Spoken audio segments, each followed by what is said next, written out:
नमस्कार दोस्तों, स्वागत है आपका आज के मुख्य समाचार में, जिसमें सबसे पहली और बड़ी खबर में जिक्र उत्तर प्रदेश का अखिलेश यादव का बयान। भाजपा ने लोकतंत्र की धज्जियां उड़ाकर क्षेत्र पंचायत अध्यक्ष चुनाव जीता। दूसरी बड़ी खबर में जिक्र होगा कि उत्तर प्रदेश में 1 अगस्त से आंदोलन तेज करेगा भारतीय किसान यूनियन, संभाग और जिला स्तर पर करेंगे प्रदर्शन। और तीसरी बड़ी खबर में आपको बताएंगे कि यूपी में ब्लॉक प्रमुख चुनाव के दौरान जमकर हुआ बवाल और विपक्ष ने बताया महाजंगल राज, योगी सरकार पर लगाया तानाशाही का आरोप। दोस्तों, हर एक खबर की गहराई में आपको ले जाएंगे, लेकिन इससे पहले अगर आपको भी ऐसा लगता है कि यूपी के विधानसभा चुनाव में भाजपा को बड़ा नुकसान होगा तो आप अभी इस वीडियो को लाइक कीजिए और कमेंट में लिखिए जय हिंद। दोस्तों, रुक करते हैं तमाम बड़ी खबरों की तरफ। अखिलेश यादव बोले, भाजपा ने लोकतंत्र की धज्जियां उड़ाकर क्षेत्र पंचायत अध्यक्ष चुनाव जीता। जी हां दोस्तों, समाजवादी पार्टी के राष्ट्रीय अध्यक्ष अखिलेश यादव ने कहा कि भाजपा ने पुलिस व प्रशासन की मदद से क्षेत्र पंचायत अध्यक्ष का चुनाव जीता है। उन्होंने कहा कि भाजपा ने लोकतंत्र की धज्जियां उड़ाई हैं। उन्होंने कहा कि जिला पंचायत अध्यक्ष व क्षेत्र पंचायत अध्यक्ष के चुनाव में जितनी गुंडागर्दी हुई उतनी किसी चुनाव में नहीं हुई। अगर प्रशासन का इस्तेमाल ना होता तो चुनाव के परिणाम कुछ और होते। अखिलेश यादव ने कहा कि प्रदेश सरकार की इस हरकत पर प्रधानमंत्री नरेंद्र मोदी भी बधाई दे रहे हैं, जो कि शर्मनाक है, क्योंकि इन चुनाव में गुंडागर्दी का नंगा नाच हुआ है। रुख करते हैं अगली खबर की तरफ। उत्तर प्रदेश में 1 अगस्त से आंदोलन तेज करेगा बीकेयू, संभाग और जिला स्तर पर करेंगे प्रदर्शन। जी हां दोस्तों, कृषि कानून को लेकर किसानों का आंदोलन लगातार जारी है। पिछले कुछ समय से प्रदर्शन की रफ्तार धीमी है, लेकिन किसान अपनी मांग पर अड़े हैं। वहीं दूसरी तरफ भारतीय किसान यूनियन उत्तर प्रदेश में 1 अगस्त से 3 केंद्रीय कृषि कानूनों के खिलाफ अपना आंदोलन तेज करेगा। इस आंदोलन में अब स्थानीय मुद्दे भी शामिल होंगे। भाकियू के महासचिव युद्धवीर सिंह ने कहा कि वे उत्तर प्रदेश के सभी 18 संभागों में एक साथ आंदोलन शुरू करेंगे। उन्होंने कहा 11 जुलाई से हम अपनी संभागीय और जिला समितियों की बैठक करेंगे और 1 अगस्त से हम अपनी मांगों को लेकर यूपी में अपना आंदोलन शुरू करेंगे। उन्होंने आगे कहा कि संभागीय और जिला समितियां 3 कृषि कानूनों और उत्तर प्रदेश और उत्तराखंड राज्यों में प्रचलित मुद्दों के बारे में जिलों में जागरूकता फैलाएगी। सिंह ने कहा, हम अपने लंबित गन्ने के भुगतान के अलावा बिजली की कीमतों में बढ़ोतरी का मुद्दा भी उठाएंगे। हमारे किसान आंदोलन के तहत संभाग और जिला स्तर पर प्रदर्शन करेंगे। उन्होंने कहा, हम अन्य स्थानीय मुद्दों के अलावा शिक्षा और स्वास्थ्य के मुद्दे को भी उठाएंगे। यूपी में आंदोलन में भाग लेने के दौरान किसान समय समय पर संयुक्त किसान मोर्चा द्वारा दिए गए आह्वान में भी शामिल होंगे। भाकियू महामारी के दौरान मरने वाले किसानों के लिए मुआवजे की मांग करेगा। भाकियू के राष्ट्रीय मीडिया समन्वयक धर्मेंद्र मलिक ने कहा, हम उन किसानों के लिए मुआवजे की मांग करते हैं जो कोविड की अवधि के दौरान मारे गए हैं। चूंकि उनके परीक्षण नहीं किए गए थे, इसलिए उन्हें कोविड के कारण मृत्यु के रूप में माना जाना चाहिए और कृषि दुर्घटना योजना के तहत मुआवजा दिया जाना चाहिए। मलिक ने कहा, अगर मुआवजा नहीं दिया गया तो हम अपना आंदोलन जारी रखेंगे। दिल्ली की सीमाओं पर भी आंदोलन चलेगा और हमारे किसान यूपी राज्य में स्थानीय मुद्दों को भी उठाएं। रुख करते हैं अगली खबर की तरफ। यूपी में ब्लॉक प्रमुख चुनाव के दौरान जमकर बवाल, विपक्ष ने बताया महाजंगल राज, योगी सरकार पर लगाया तानाशाही का आरोप। जी हां दोस्तों, उत्तर प्रदेश में शनिवार को ब्लॉक प्रमुख चुनाव के दौरान जमकर हिंसा हुई। प्रदेश के लगभग 2 दर्जन से अधिक जिलों में हिंसक घटनाएं सामने आई। 476 ब्लॉक प्रमुख चुनाव के लिए वोटिंग थी। इस दौरान बीजेपी कार्यकर्ताओं ने जमकर बवाल काटा। बवाल के दौरान पुलिस प्रशासन सत्ता के आगे नतमस्तक नजर आया। कई जगह पत्रकारों के साथ मारपीट की घटनाएं हुई। उन्नाव में सीडीओ ने पत्रकार की जबरदस्त पिटाई कर दी। इसके बाद पत्रकारों ने हंगामा किया। अलग अलग जिलों में ब्लॉक प्रमुख चुनाव के दौरान किस तरह की तस्वीरें सामने आई, इस बारे में अब आपको हम विस्तार से बताते हैं। जिला पंचायत के बाद यहाँ विपक्ष ने अपने 3 ब्लॉक प्रमुख बना लिए, लेकिन गंगोह ब्लॉक और देवबंद में जबरदस्त हंगामा हुआ। गंगोह में एक दिन पहले धरने पर बैठे समाजवादी पार्टी के जिलाध्यक्ष रुद्रसेन देवबंद में उलझते दिखाई दिए। यहां पूर्व मंत्री राजेंद्र राणा की पुत्र वधू नीतीशा राणा ने खुद को जबरदस्ती चुनाव हरवाने का आरोप लगाया और कहा कि प्रशासन ने सत्ता पक्ष को जीत दिलाने के लिए उसकी वोट फाड़ दी। इसके बाद उनके प्रति कार्तिकेय राणा धरने पर बैठ गए। मुजफ्फरनगर के सदर ब्लॉक, पुरकाजी, बुढ़ाना और जानसठ में जमकर हंगामा हुआ। विपक्ष दिन भर बीजेपी कार्यकर्ताओं पर आरोप लगाता रहा और प्रशासन पर दबाव बनाने के आरोप मरता रहा, लेकिन प्रशासन का रवैया सत्ता पक्ष के प्रति नरम रहा। ऐसे में विपक्षी नेताओं ने सरकार को जमकर कोसा और इसे तानाशाही करार दिया। जानसठ के विपक्ष के प्रत्याशी मेजर सिंह ने कहा कि उन्हें सरकारी अमले न हराने में मदद की। रुख करते हैं अगली खबर की तरफ। हरियाणा के यमुनानगर में भड़के किसान, भाजपा के मंत्री का विरोध, तोड़ी बैरिकेडिंग, पुलिस से झड़प। जी हां दोस्तों, कृषि कानूनों के विरोध में किसानों की नाराजगी लगातार बढ़ती जा रही है। शनिवार को यमुनानगर में प्रस्तावित भाजपा की जिला स्तरीय बैठक के विरोध में किसानों ने जमकर हंगामा किया। भारतीय जनता पार्टी की जिला स्तरीय बैठक में हरियाणा के परिवहन मंत्री मूलचंद शर्मा को आना था, लेकिन इससे पहले ही पुलिस और किसानों के बीच झड़प हो गई। गई। भाजपा के कार्यक्रम से गुस्साए किसानों ने ट्रैक्टर से बैरिकेड तोड़ दिए। मौके पर भारी पुलिस बल तैनात कर दिया गया है। बताया जा रहा है बीजेपी की बैठक में मंत्री मूलचंद शर्मा, कंवर पाल गुर्जर व पार्टी नेता रतनलाल कटारिया सहित तमाम नेताओं को आना था, लेकिन बीजेपी नेताओं को किसानों के विरोध का सामना करना पड़ा। गुस्साए किसानों ने ट्रैक्टर से बैरिकेड तोड़ दिए। कई किसान बैरिकेड के ऊपर चढ़ गए और पुलिस से बहसबाजी करने लगे। मौके पर भारी पुलिस बल तैनात कर दिया गया। दोनों पक्ष आमने सामने आ गए। टकराव की आशंका को देखते हुए पुलिस फोर्स को अलर्ट कर दिया गया है। इससे पहले न्यूज एजेंसी एएनआई से बात करते हुए किसान नेता राकेश टिकैत ने कहा कि भारत सरकार बातचीत करना चाहती है तो हम तैयार हैं। 22 तारीख को हमारा दिल्ली जाने का कार्यक्रम रहेगा। 22 जुलाई से संसद सत्र शुरू होगा। 22 जुलाई से हमारे 200 लोग संसद के पास धरना देने जाएंगे। इसके साथ ही टिकैत ने यह भी कहा कि मैंने ये नहीं कहा था कि कृषि कानूनों को लेकर यूएन जाएंगे। हमने कहा था कि 26 जनवरी की घटना की निष्पक्ष जांच हो जाए। अगर यहाँ की एजेंसी जांच नहीं कर रही है तो क्या हम यूएन में रुख करते हैं अगली खबर की तरफ। कृषि राज्य मंत्री पर बरसा किसान मोर्चा, कहा आंदोलन के बारे में अपडेट होने की जरूरत। जी हां दोस्तों, केंद्र के 3 कृषि कानूनों के खिलाफ पिछले 7 महीने से आंदोलन कर रहे किसानों के संगठन संयुक्त किसान मोर्चा ने केंद्र की नई कृषि और किसान कल्याण राज्य मंत्री शोभा करंदलाजे से कहा है कि पुरानी धुन गाने से पूर्व खुद पहले किसानों के आंदोलन के बारे में अपडेट करने की जरूरत है। किसान मोर्चा ने जारी बयान में शनिवार को कहा कि केंद्र सरकार में आई नई कृषि और किसान कल्याण राज्य मंत्री किसानों के विरोध, प्रदर्शन करने वाले किसानों तथा 3 काले कानूनों के बारे में एक ही पुराना धुन गा रही है। इस आंदोलन के बारे में खुद को अपडेट करने की जरूरत है। किसान मोर्चा में शामिल बलबीर सिंह राजेवाल, डॉक्टर दर्शन पाल, गुरनाम सिंह चढ़ूनी, हन्नान मुल्ला, जगजीत सिंह दल्लेवाल, जोगिंदर सिंह उग्राहा, शिव कुमार शर्मा कक्का जी, युद्धवीर सिंह और योगेंद्र यादव की ओर से यह बयान जारी किया गया। किसान मोर्चा ने कहा कि नई कृषि और किसान कल्याण राज्य मंत्री शोभा करंदलाजे ने किसानों के विरोध और 3 केंद्रीय कृषि कानूनों को निरस्त करने की उनकी मांग के बारे में वही धुन गाना शुरू कर दिया है जो उनके पहले के अन्य लोगों ने गाया है। उन्होंने कहा है कि प्रदर्शनकारी किसान नहीं है और यह भी कि किसानों को बेहतर तरीके से कानून के बारे में समझाकर विरोध को खत्म कराया जा सकता है। मोर्चा ने कहा कि यह साफ है कि इससे पहले कि वह कुछ और बयान दे, उन्हें इस आंदोलन को लेकर खुद को अपडेट करने की जरूरत है। वहीं यह भी साफ है कि नरेंद्र मोदी सरकार अपने ईगो गेम में है, उसमें सभी मंत्री एक ही धुन गाने को मजबूर होंगे। ऐसा लगता है कि मंत्री को किसानों और उनके हितों की कोई चिंता नहीं है। 3 काले कानूनों से किसानों को जिस गहरे संकट में डाला गया है उसे समझने के बजाय वह अपनी पार्टी की सरकार के कॉर्पोरेट अकाउंट की सेवा कर रही है। यह दुर्भाग्यपूर्ण है कि कृषि राज्य मंत्री किसानों को राजनीतिक एजेंट और किसानों के लंबे संघर्ष को राजनीति से प्रेरित के रूप में देखती है। यद्यपि वह एक किसान परिवार से होने का दावा करती है, ऐसा लगता है कि वह भूल गई है कि किसान देश के अन्नदाता हैं तथा उनके क्रूर और असंवेदनशील शब्दों व मानसिकता की किसान मोर्चा द्वारा निंदा की जा। रुख करते हैं अगली खबर की तरफ।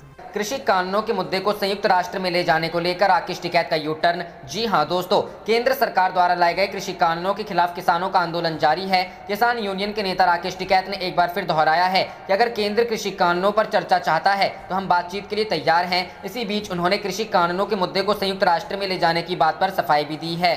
रुख करते हैं अगली खबर की तरफ। पेट्रोलियम मंत्री का मंत्रालय बदला लेकिन दाम नहीं घटा। तेल की कीमतों पर रवीश कुमार ने मोदी सरकार को घेरा। जी हां दोस्तों, नरेंद्र मोदी कैबिनेट विस्तार में कई नए मंत्रियों को जगह दी गई तो कई मंत्रियों को अपने मंत्रालय से हाथ धोना पड़ा। पेट्रोल डीजल की आसमान छूती कीमतों के बीच पेट्रोलियम मंत्री धर्मेंद्र प्रधान ने अपना इस्तीफा दे दिया, जिसके बाद अब हरदीप सिंह पुरी को प्राकृतिक गैस और पेट्रोलियम मंत्री बनाया गया है। वहीं धर्मेंद्र प्रधान का मंत्रालय बदलकर अब उन्हें शिक्षा मंत्री बना दिया गया है। इसी बात को लेकर एनडीटीवी के प्राइम टाइम शो में रवीश कुमार ने तेल की कीमतों का जिक्र करते हुए मोदी सरकार पर तंज किया है। उन्होंने नरेंद्र मोदी सरकार को घेरते हुए कहा है कि मंत्रिमंडल विस्तार और मंत्रालयों के बदलने से देश में कुछ नहीं बदला है, तेल की कीमतें जस की तस बनी हुई हैं। वो बोले, पेट्रोलियम मंत्री का मंत्रालय तो बदला लेकिन फिर भी तेल का दाम कम नहीं हुआ। नए मंत्री ने भी आकर ये ऐलान नहीं किया कि पेट्रोल के दाम फिर से 60 रुपए लीटर हो जाएंगे। रवीश कुमार ने आगे कहा, ऐसी किसी हेडलाइन की तलाश में फिलहाल नए पेट्रोलियम मंत्री का पदभार ग्रहण करने की तस्वीरों से ही काम चलाया जा रहा है। दिल्ली में भी पेट्रोल 100 रुपए प्रति लीटर हो गया है। इस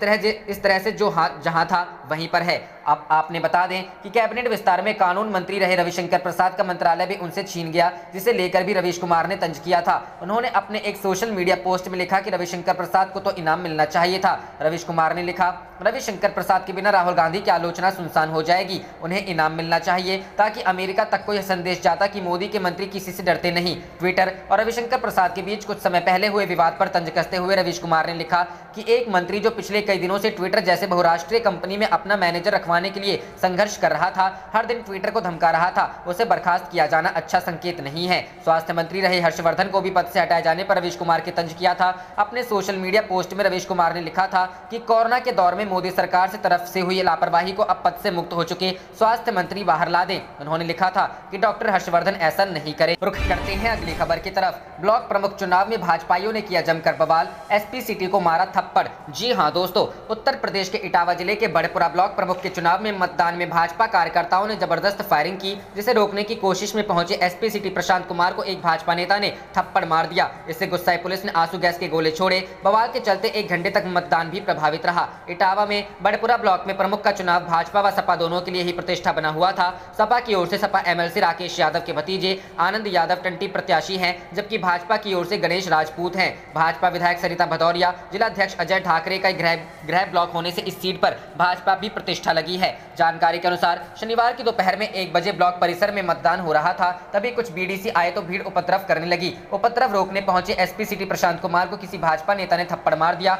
इससे पुलिस के जवान आग बबूला हो गए और आंसू गैस के गोले चलाकर उपद्रवियों को भगाने की कोशिश की, तब जाकर भीड़ शांत हुई। इस दौरान मौजूद भाजपा जिलाध्यक्ष अजय ठाकरे, विधायक सरिता भदौरिया ने एसपी सिटी पर उनके कार्यकर्ताओं पर लाठियां बरसाने का आरोप लगाया। वहीं एसपी सिटी प्रशांत कुमार ने कहा कि आपके लोगों ने थप्पड़ मारा है। हालांकि भाजपा नेताओं ने किसी को भी थप्पड़ मारने से इनकार किया है। भाजपा समर्थकों और सपा समर्थकों के बीच विवाद पर एसपी सिटी प्रशांत कुमार ने समझाने का प्रयास किया तो धक्का मुक्की करते हुए थप्पड़ मार दिया। धक्का मुक्की से वह जमीन पर गिर पड़े। बाद में अतिरिक्त पुलिस बल ने उत्पातियों को खदेड़ दिया और भीड़ को नियंत्रित करने के लिए आंसू गैस के गोले भी छोड़े। दोपहर करीब 1 बजे तक वोटिंग ठीक चल रही थी। इसके बाद मतदान केंद्र से 200 मीटर दूर खड़े भाजपा समर्थकों ने सपा समर्थकों पर वोटरों को धमकाने का आरोप लगाते हुए हंगामा शुरू कर दिया। इस पर सपा और भाजपा समर्थक आमने सामने आ गए। हवाई फायरिंग शुरू कर दी है। इसकी जानकारी पर फोर्स लेकर एसपी सिटी समझाने पहुंचे तो उनके सामने भी फायरिंग की गई। पुलिस बल की मौजूदगी में एसपी सिटी आगे बढ़े तो उनसे धक्का मुक्की करते हुए पीछे खदेड़ दिया। इस बीच किसी ने एसपी सिटी को थप्पड़ मार दिया,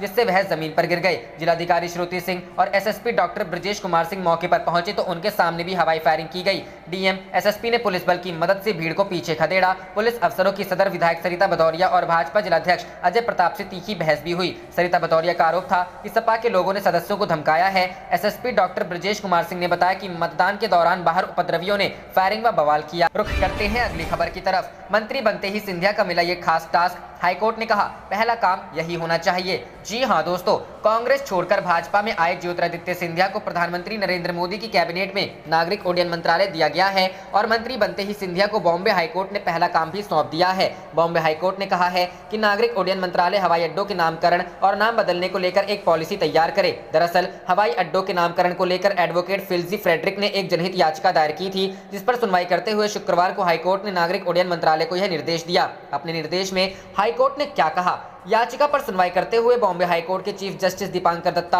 और जस्टिस जीएस कुलकर्णी की बेंच ने additional solicitor general Anil Singh से कहा, अगर आपके पास ड्राफ्ट स्टेज में कोई नई पॉलिसी है तो तुरंत उसे लागू कीजिए। अब आपके पास मंत्रियों की एक नई टीम है, यह नागरिक उड्डयन मंत्रालय का काम है। केंद्रीय नागरिक उड्डयन मंत्री का सबसे पहला काम यही होना चाहिए। हाईकोर्ट ने आगे कहा, हम जानना चाहते हैं कि इस संबंध में ड्राफ्ट पॉलिसी की मौजूदा स्थिति क्या है। इसे लेकर हमने पिछले महीने ही राज्य सरकार को भी एक काम सौंपा था, क्योंकि करीब 25,000 लोगों की एक भीड़ जमा थी और कोरोना वायरस संबंधी नियमों का उल्लंघन हो रहा था। हम कैसे इसे होने दे सकते हैं? दरअसल हाईकोर्ट ने महाराष्ट्र में 24 जून को जमा हुई उस भीड़ का जिक्र किया जिसमें लोगों ने मांग की थी कि नवी मुंबई में बनने वाली हवाई अड्डे का नाम दिवंगत सांसद डीबी पाटिल के नाम पर रखा जाए। लोगों का कहना था कि डीबी पाटिल ने इस प्रोजेक्ट से प्रभावित लोगों के अधिकारों के लिए लड़ाई लड़ी थी। आपको बता दें कि पिछले महीने ही महाराष्ट्र सरकार और राज्य सरकार की town planning agency city and industrial development corporation ने कहा था कि नवी मुंबई में बनने वाले हवाई अड्डे का नाम शिवसेना के संस्थापक बाल ठाकरे के नाम पर रखा जाएगा।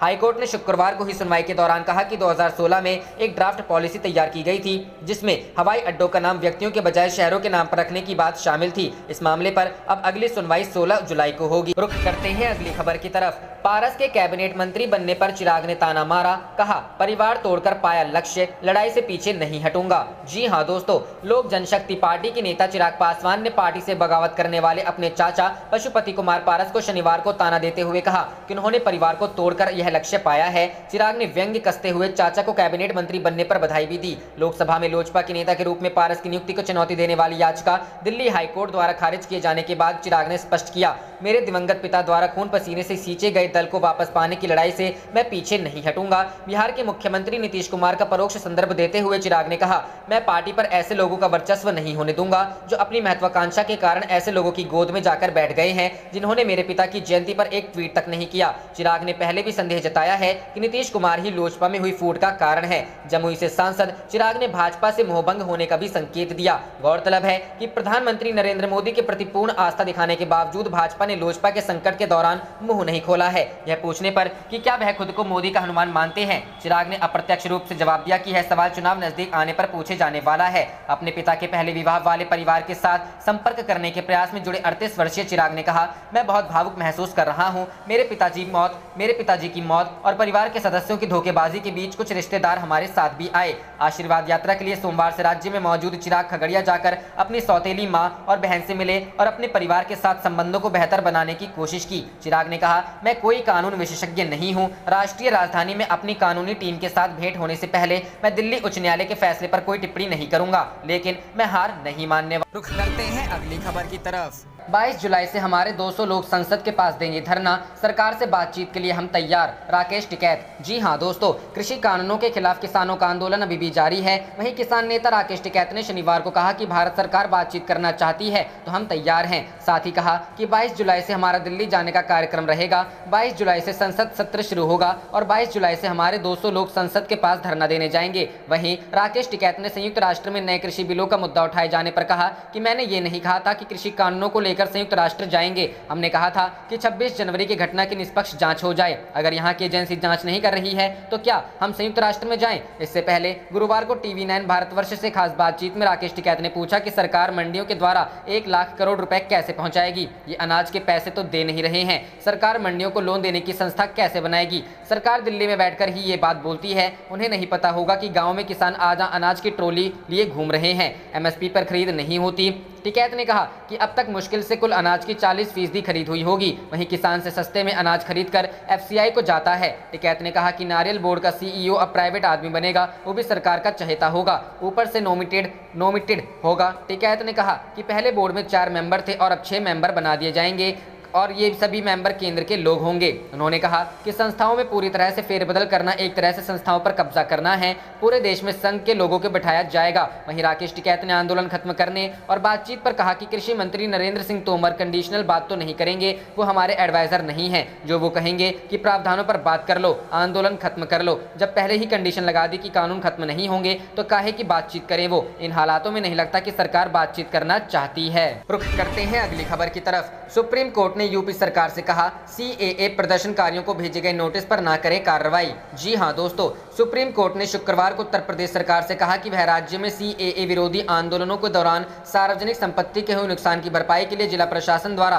कथित प्रदर्शनकारियों को भेजे गए नोटिस पर कार्रवाई न करे। हालांकि शीर्ष अदालत ने कहा कि राज्य कानून के अनुसार और नए नियमों के अनुसार कार्रवाई कर सकता है। मामले की सुनवाई कर रही न्यायमूर्ति DY चंद्रचूड़ और न्यायमूर्ति MR शाह की पीठ ने कहा, पहले के नोटिस के अनुसार कार्रवाई न करें, सभी कार्रवाई नए नियमों के अनुसार की जानी चाहिए। उत्तर प्रदेश की ओर से पेश वरिष्ठ अतिरिक्त महाधिवक्ता गरिमा प्रसाद ने कहा कि राज्य सरकार सुनवाई की आखिरी तारीख से आगे बढ़ रही है। इसने ट्रिब्यूनल का गठन किया है और सभी जरूरी नियम बनाए हैं। इस पर पीठ ने प्रसाद को जवाबी हलफनामा दायर कर नियमों और ट्रिब्यूनल का विस्तृत विवरण देने को कहा और मामले की सुनवाई 2 सप्ताह के लिए टाल दी। सुप्रीम कोर्ट परवेज आरिफ टीटू की ओर से दायर एक याचिका पर सुनवाई कर रहा था। परवेज ने अपनी याचिका में उत्तर प्रदेश में नागरिकता संशोधन कानून विरोधी आंदोलन के दौरान सार्वजनिक संपत्ति को हुए नुकसान की वसूली के लिए जिला प्रशासन द्वारा भेजे गए नोटिस को रद्द करने की मांग की थी। याचिका में आरोप लगाया गया है कि जिला प्रशासन की ओर से मनमाने ढंग से नोटिस भेजे गए हैं। याचिकाकर्ता का कहना था कि सुप्रीम कोर्ट के पुराने फैसले के मुताबिक इस तरह के मामलों में नुकसान के आकलन और भरपाई का आदेश हाई कोर्ट या किसी न्यायिक संस्था की तरफ से आना चाहिए। रुख करते हैं अगली खबर की तरफ। महंगाई की मार, अमूल के बाद मदर डेयरी ने बढ़ाए दूध के दाम, 2 रुपए प्रति लीटर का इजाफा। जी हां दोस्तों, अमूल के बाद अब मदर डेयरी ने भी ग्राहकों को झटका दिया है। मदर डेयरी ने दिल्ली NCR में दूध के दाम बढ़ा दिए हैं। इसमें 2 रुपए प्रति लीटर की बढ़ोतरी की गई है। नई कीमत 11 जुलाई 2021 यानी कल से लागू होगी। कोरोना काल में महंगाई से जनता पहले ही परेशान है। खाने पीने के सामान से लेकर पेट्रोल डीजल तक महंगा हो गया है, जिसका सीधा असर जनता की जेब पर पड़ा है। उच्च इनपुट लागत के कारण कंपनी ने दूध के दाम बढ़ाए हैं। कंपनी ने आखिरी बार दिसंबर 2019 में दूध की कीमतें बढ़ाई थी। मदर डेयरी ने कहा कि नई कीमतें दूध के सभी प्रकार पर लागू होंगी। कंपनी ने बयान में कहा कि कंपनी कुल इनपुट लागत पर मुद्रास्फीति के दबाव का सामना कर रही है, जो पिछले एक साल में कई गुना बढ़ गई है। साथ ही महामारी के कारण दूध उत्पादन भी प्रभावित हुआ है। दिल्ली एनसीआर में 1 लीटर फुल क्रीम मिल्क अब 55 रुपए के बजाय 57 रुपए में मिलेगा। टोन्ड मिल्क की कीमत 45 रुपए से बढ़कर 47 रुपए प्रति लीटर हो गई है। पिछले एक साल में कृषि कीमतें 8 से 10% तक बढ़ गई है और इनके साथ ही प्रसंस्करण, पैकेजिंग और लॉजिस्टिक्स की बढ़ती परिचालन कीमतों की मार भी पड़ी है। मदर डेयरी ने कहा यह ध्यान देना होगा कि पिछले 3-4 हफ्तों में अकेले दूध की कृषि कीमतों में लगभग 4% की वृद्धि हुई है। पिछले एक साल में दूध की खरीद के लिए ज्यादा कीमतें चुकाने के बावजूद उपभोक्ताओं के लिए कीमत नहीं बढ़ाई गई थी। दिल्ली एनसीआर में मदर डेयरी रोजाना 30 लाख लीटर से ज्यादा दूध बेचती है। रुख करते हैं अगली खबर की तरफ। ममता बनर्जी का केंद्र पर कटाक्ष, कहा सरकार की बेरुखी के चलते देश के किसान कष्ट में हैं। जी हां दोस्तों, पश्चिम बंगाल के मुख्यमंत्री ममता बनर्जी ने सोमवार को कहा कि केंद्र की बेरुखी के चलते देश भर में किसान कष्ट में हैं। साथ ही उन्होंने किसानों के कल्याण के लिए लड़ाई लड़ने का भी संकल्प लिया। ममता ने कहा कि आज का दिन सिंगूर भूमि पुनर्वास एवं विकास विधेयक के 10 साल पूरे होने के रूप में मनाया गया है। उन्होंने कहा कि एक लंबी लड़ाई के बाद विधानसभा में यह विधेयक पारित हुआ था। आप देख रहे थे आपका अपना चैनल जय हिंद जय भारत।